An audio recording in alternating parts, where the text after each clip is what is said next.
What's going on, everybody? Welcome to another episode of Hollywood Already Did Its Marvel Pair-Ups, Loki Through the Years, where we are taking every episode of Loki and pairing it up with a time travel movie to explore how time travel and multiverses are affecting the MCU, Loki as a character, and what the genre has done to influence other genres that it takes a part of.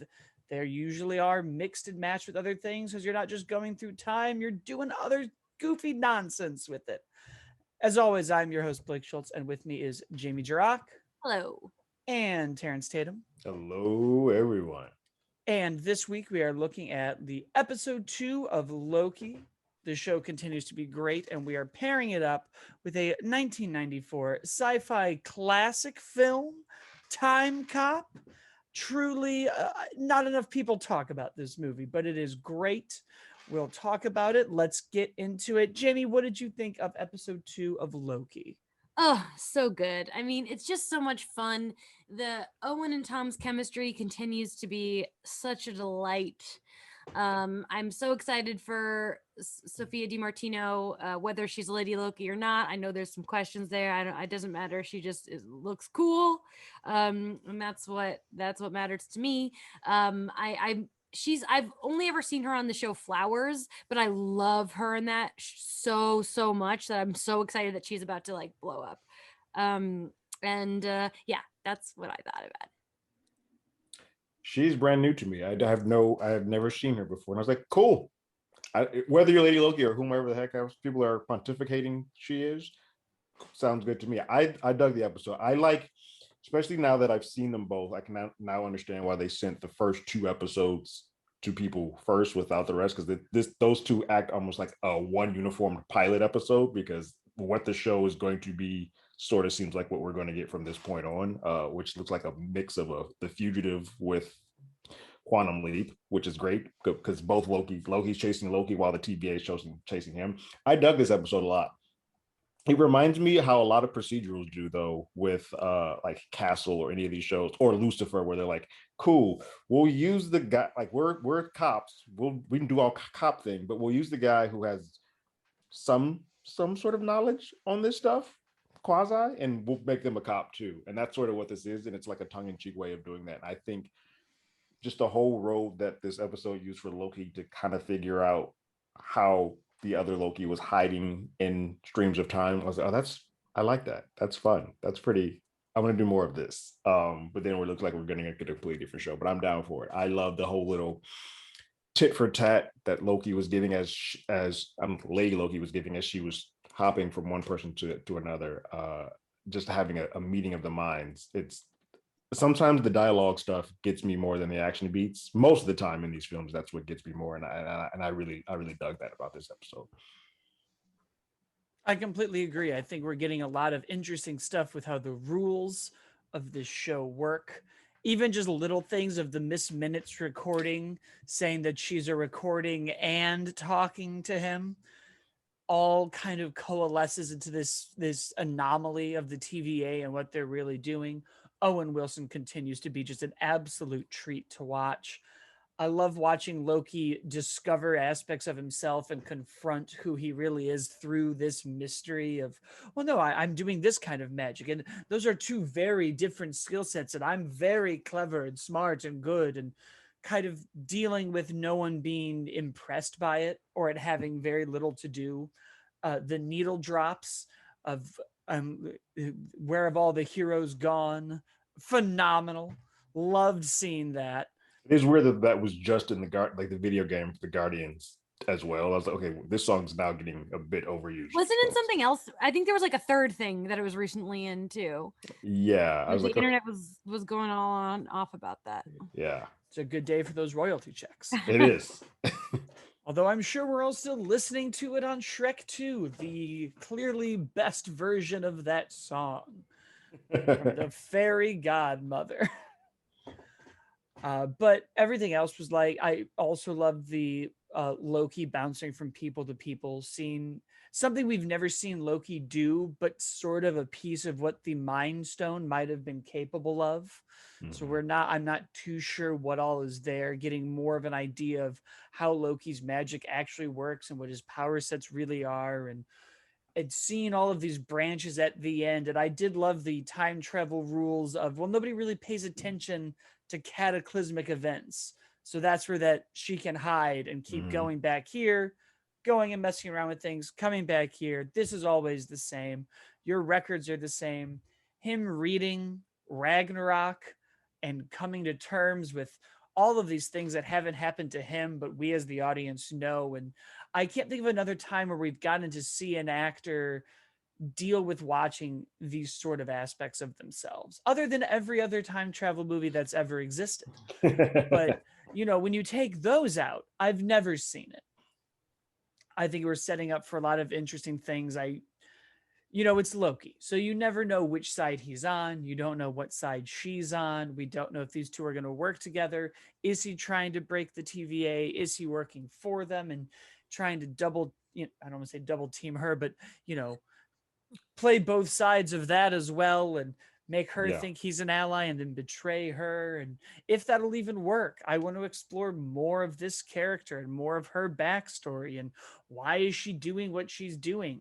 Is she trying to break the TVA? Is she mad that her Loki died as well? And what are the motivations? We don't know. And there's only so few episodes left before I'm stranded once again without Marvel shows. I love just the look that Loki gives before he hops through that door at the very end, because you're like, there's so much going on through that head. Like, am I doing this? Am I doing this to chase her? Am I doing this to get away from the TVA?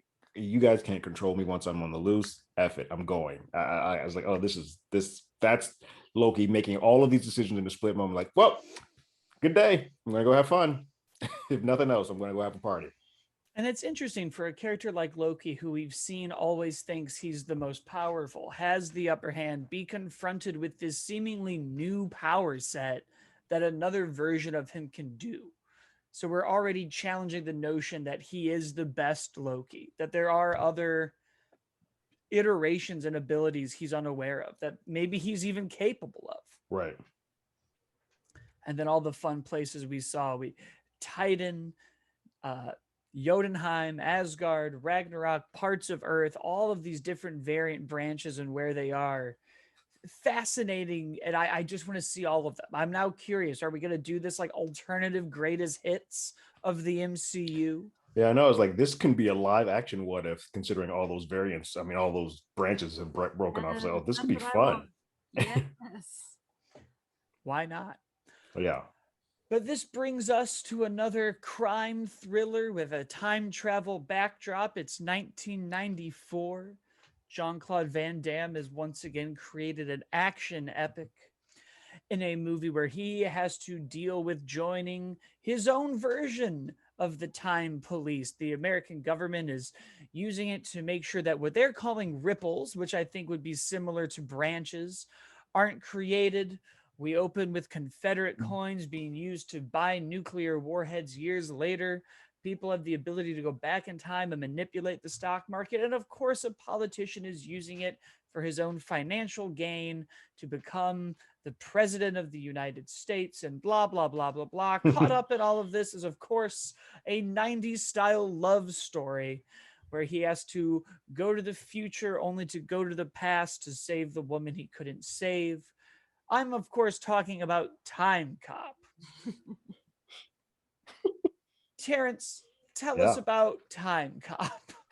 That was a really good synopsis there. I this was the heyday or height of Van Damme for me. 94, because Universal Soldier was right around this time, and Hard Target sort of came out after this, and this is his second highest grossing film. So at this point in time, he was like the guy. This is sort of on the tail end for him, chasing right before Arnold blew up. I dug this. I love this movie. I'm a sucker for time stuff, anything that deals with time. It kind of reminds me, that's probably why I love Minority Report so much, even though it's not a time travel movie. It's dealing with the ability to see stuff in the future. So anytime you can say, hey, this happened in this point in time, if we go back and redo that exact same sequence again, or that seems, can we change anything? I was like, oh, this is fun. But you put Van Damme doing splits and random shit in it, and you're like, well, I'm sold. Let's do it. And it's still, to this day, Max Walker and Van Damme, clearly is not the best actor, but they're just, you can tell he's just having a lot of fun. And as an audience member, I too was having fun. There's some crazy, real weird special effects. You're like, there's a lot of plot holes in this movie. I'm not gonna lie. I know Timecop has a lot of like, even in the constraints of the way that time works, you're like, okay, hold on. A lot of this stuff doesn't work, but it is still overall just a fun, just one of those cult classic type. Demolition Man, I put in that same category, was like those cult classic. I was thinking of Demolition Man a lot Yeah. during the movie. I had never seen Time Cop before. And let me tell you, it is real up my alley. Wow, I loved it. Just first of all, just like ridiculous action movies like that are so my thing. And just Jean-Claude Van Damme, the way he, I mean, my favorite was when he like gets up on the kitchen counter with like the splits. That man can split. I know. It's like impressive. I'm like, you know that Jean-Claude Van Damme has asked his own D before. Like that was and look, I don't know a guy, if you're that flexible, I don't know any man that's like, all right, let's give this a shot. Let's see what happens. Right. I like that your takeaway of Time Cop is he's probably pulled this off. Yeah, that was my first thought. I think it's so interesting that they literally have like what's the name of his TEC? The TEC. Yeah, that it's like so similar to the TVA. Yeah. I think that's really funny. And it's but it's like the main difference is the thing where there's just a timeline that you can change, which is, you know, like the Days of Future Past way. Whereas that's different from Loki. And I always I think that I prefer alternate like spreading out and stuff than to just one strict timeline. But the one strict timeline I love because it's like higher stakes. Like we were talking about last week with like Back to the Future 2, he goes back and he messed everything up. And I think that stuff's really interesting. But for this one, there was one thing that I loved is like you oftentimes, and this is with Loki has this too. Oftentimes, you're not supposed to like interact with your past self, and I liked the villain was like constantly talking to himself. That was really interesting. And when spoiler alert, when they finally like touch, that was so funny. The way that they died, I loved that. Oh yeah, that movie really walked so Southland Tales could run. Yes. Yeah, it gets into that very interesting thing that I don't think you see a lot in time travel, but definitely used to be a part of it. And I don't know if there was some pseudo-science in the 90s and the early thousands where they came to this conclusion that the same molecules cannot occupy the same space. And we see it here and in Southland Tales and a couple of other TV shows where if you come in contact with yourself, all of reality is destroyed. Like everything's and having apart. This like Cronenberg climax where the villains merge and vanish was just the kind of like wacky genre melding that I think you only get in the 90s. Like now they would have just like popped and been on their way or something else would have happened. But we really got to fuse these two people into one Fly-esque situation. The movie is fantastic. We just don't do anything like this anymore. And there really hasn't been any other like time travel crime syndicate movies I can think of past this. We do like, I mean, just Looper kind of. Yeah, a little bit.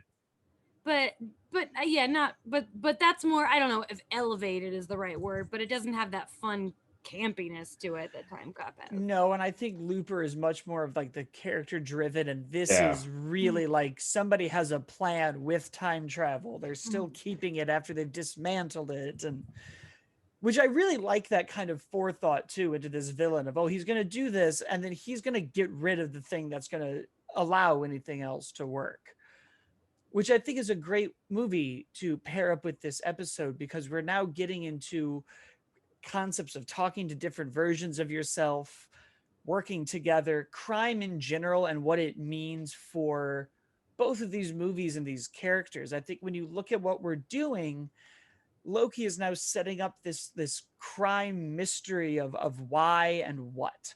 And I feel like Time Cop kind of did that, but it opened with more of this almost Men in Black version of the dangers it posits to everybody. I think of that speech in Men in Black where it's, oh, you know, there's always a meteor or an alien invasion or something else going on. This posits that there's always somebody messing with time, trying to get whatever they need to do it. And we now have Loki going through the same process. We don't know her end goal yet, but we do know that she's trying to create her own ripples and variables and whatever else that I'm assuming will further her own selfish needs. I don't see an altruistic goal at the end of this. I can only assume that it'll be ruling. That's usually Loki's plan. That's usually what the Lokis want, is to rule all. But it gets interesting. Yeah, why is the answer just creating so many alternate timelines? Like, what do you get out of this?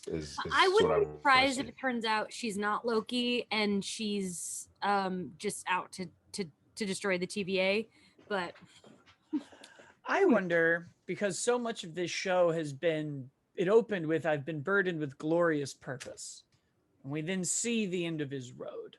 He's then literally told that he only exists to fail, to push other people to be the best versions of themselves.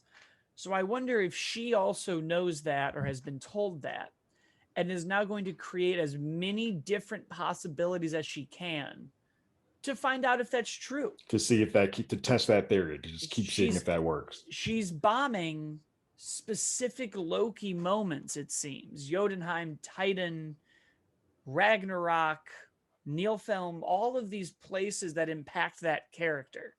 I wonder if it's about creating a timeline where Loki wins. Not unlike our villain in Timecop creating his own insane version of leadership. But I think it's interesting that we're now watching different versions of characters interact with each other. And I guess we know that Endgame and the Marvel universe doesn't have that same rule because Captain America fights himself and doesn't destroy anything. So clearly that's okay.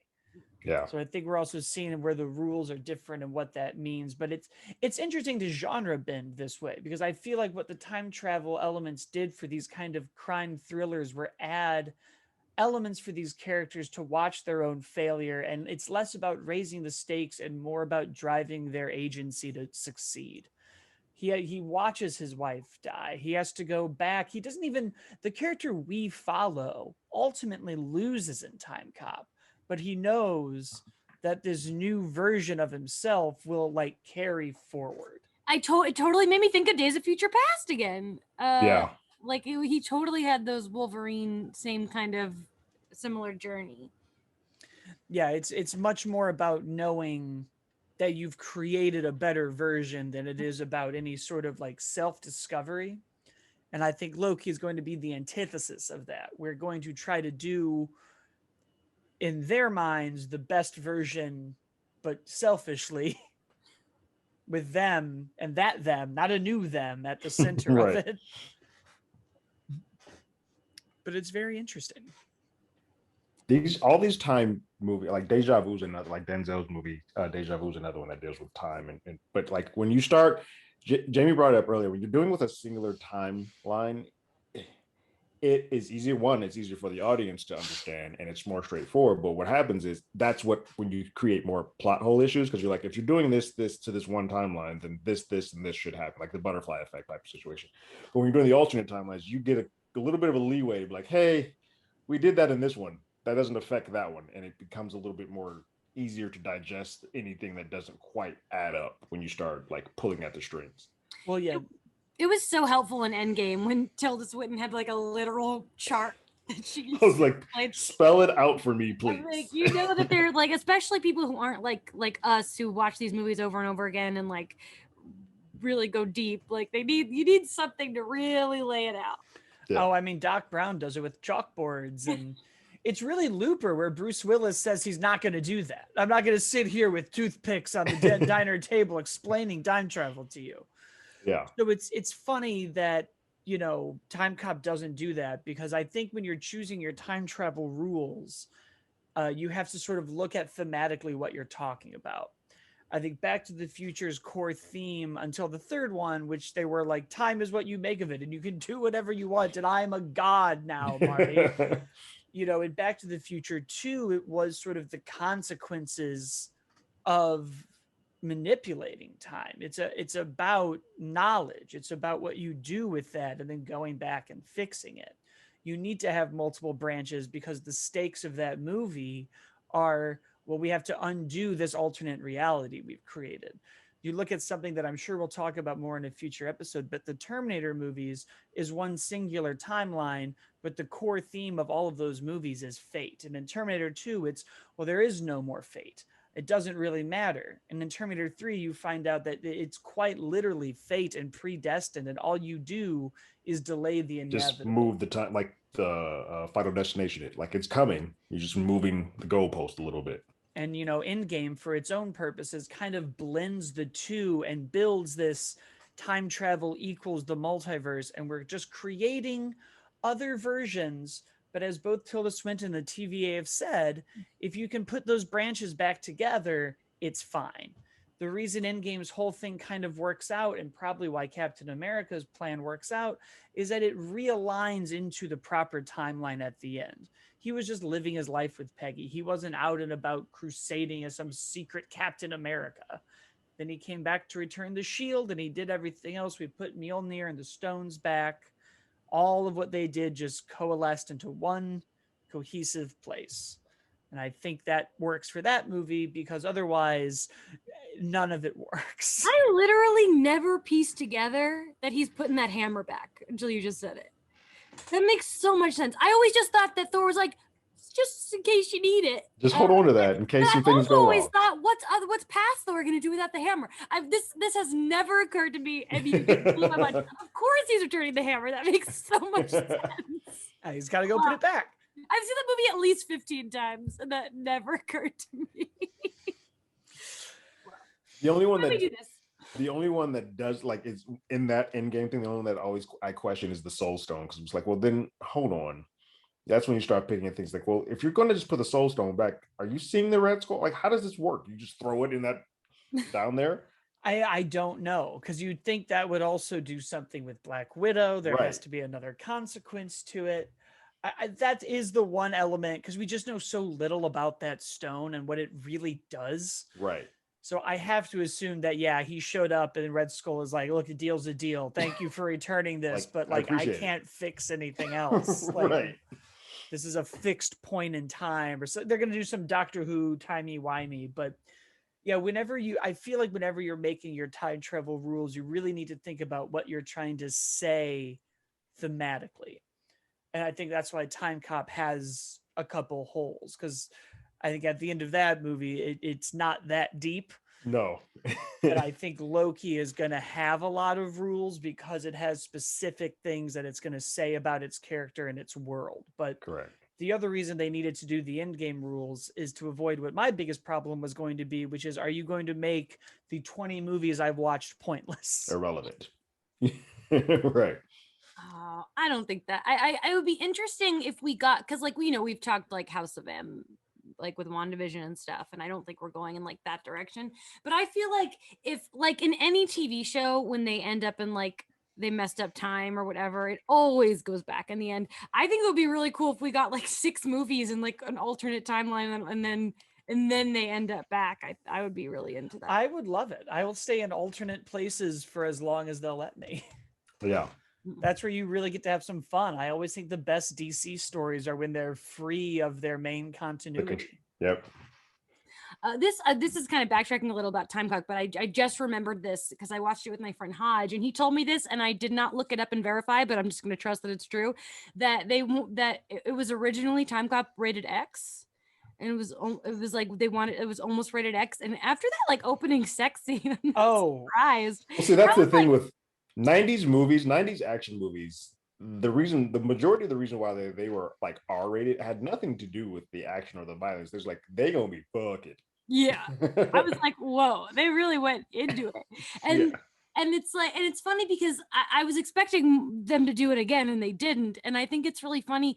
Like like the 90s, it was such a weird time, but also I love that stuff. I love some romance. I'm more of like, this romance was silly. The Terminator, like the reason why I like Terminator 1 more than 2 is because the romance. It's a romantic horror film is how I always look at that movie. Which is amazing. Yeah. But this whole this week, of course, the Harley Quinn thing where Batman doesn't go down on Catwoman because heroes don't do that, which is so stupid. Not my hero. Right?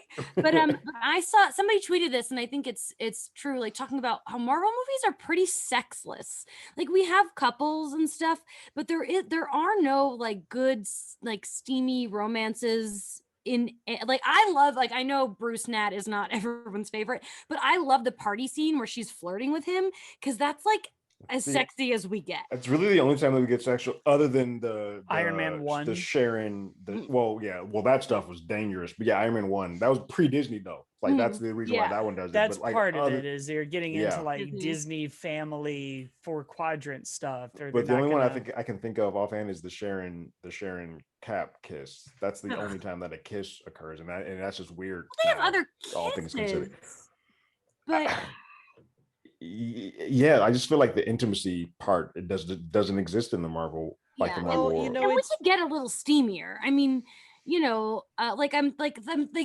Disney movies, like even like I'm thinking back to like The Parent Trap, which is like my favorite live action Disney movie. Even that, like, he's like Dennis Quaid is like grabbing her ass and stuff. Just like give us a little something. I mean, the only time that we got that and we get to see our characters doing that is like the Netflix series. Like Jessica Jones was banging. Yes. And we got Carrie-Anne Moss banging ladies in that movie, in that show. Yeah.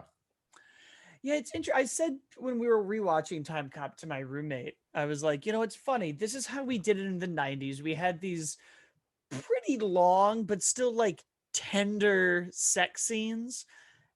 And in about 5 years, it's always just like smash cuts to loud screams, clothes everywhere, the bed's diagonal, like. And we then just did that. And now Marvel and DC aside, I was like, it's interesting that we're starting to hire, I have 2 friends who are intimacy coordinators on film sets, which is a new role they've created. Yeah. That's like that. I'm so glad that exists, but fascinating. I can't believe multiple people whose job that is. That's cool. That is fascinating. It's a weird role that sort of has grown out of necessity for comfort for both. But particularly for the ladies of that, but for both genders, it's something that should have probably always been there. But we know who was in control all the time. So no, I think those straight white men knew exactly how sex was. If there's one realistic part of Ace Ventura, it's that opening blowjob scene. Who hasn't had to suspend themselves up and swing left and right like you're at a playground? No. Insanity. But I had that same thought. I was like, we really don't do it like this anymore.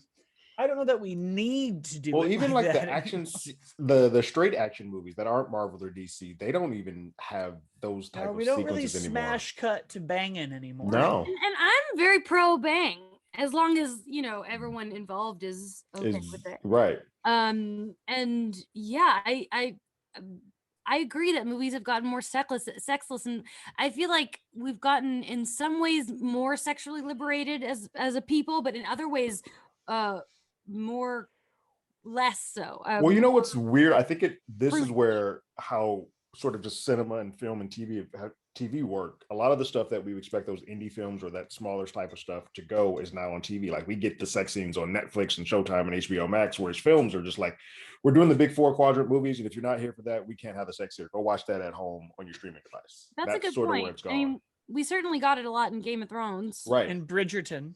Yes. Oh, Bridgerton was. No, we've had some steamy shows, but the IMAX screen has gone sexless from.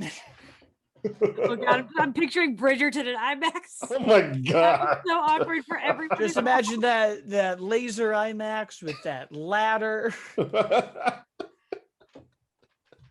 Oh God. Oh yeah. I don't know if high def cameras nowadays should be showing that. Maybe they don't want to do the sex scenes on IMAX and Dolby now. No, that's enough. I'm really racking my brain to think of like the last movie I saw in a theater that had like a sex scene. Oh. Yeah. It would have certainly been before COVID. I mean, Mhm. nothing. The Hitman's Wife's Bodyguard was pretty sexless. Yeah. Well, that's not true. There was some raunchy. There's like, but it's like done for gag, so it doesn't feel sexual. Hmm. Yeah. Yeah, it's weird. It's a Spiral weird. fucked its audience. I mean, that's something. I didn't see it. It's the first Saw movie I didn't see in theaters. I mean, I guess I still have time, but I'm like, ugh, I'm over it. Yeah, and I'm just thinking of all the movies that I'm talking about seeing for the rest of the year. I can't see any of them having it too. Yeah, it's a weird time. This is going to be a thesis that I have to go down. I'm going to go down the rabbit hole, Blake. That's our next podcast. Where's the sex? Sex movies. I'm trying to like what's the Marvel show that we can pair with erotic thrillers? I would have to assume that would be. No. Nope. It's not there, is it? It's not there. I mean, maybe She-Hulk just because Tatiana's so like she's just so great, and that I'd like to think of. Yeah, it I was just going down the rabbit hole. probably- And I was like, anywhere I step on these next 3 ones are all like ladies, and some of them are minors. I was like, nope, just No. gonna avoid this question. Yeah, that's true. That is I'm glad my for everyone. Maybe the Groot show. I do like the idea of going through some erotic thrillers. I watched Body Heat for the first time recently, and it is a very fascinating genre. Bound. There's some good stuff in there. Oh, I watched Bound very recently too. I love Bound. Well, I wish they would time travel. Give me a time travel erotic thriller, man. Yes, Sign me up. we're writing that. Well, stay tuned for our erotic time travel thriller, The Sheets of Time. Ooh, nailed the title. And until then, you can leave us a review on iTunes or Google Podcasts or Spotify. You can follow the show at Hollywood ADI. Subscribe to the YouTube channel. I'm at, as always, Blake. Jamie's at Jamie Cinematics. Terrence is at Terrence Tatum. And the show is at Hollywood ADI, all on Twitter. And we will see everybody next week.